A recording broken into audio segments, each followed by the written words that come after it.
buute Kristos ko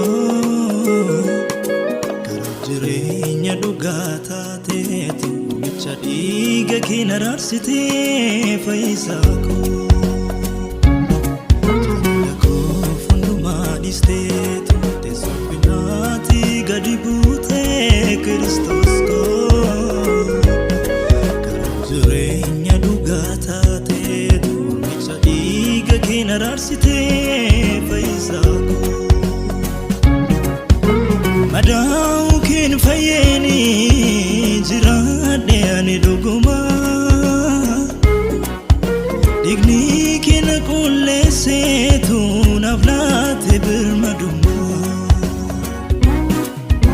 tofo alaf kopae dugde namiesite baajuku kobate tu anan bokochiste arara nasimate ararike chufa wala kubana ararike abdi jirenya nafkenne ararike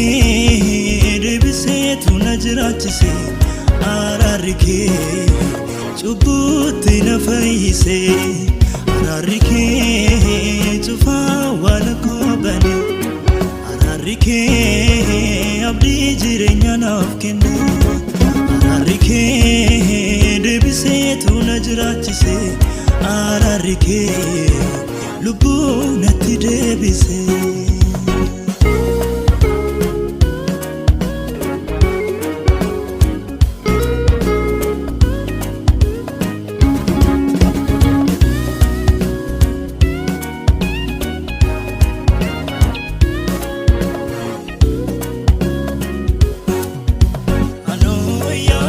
Kamin moti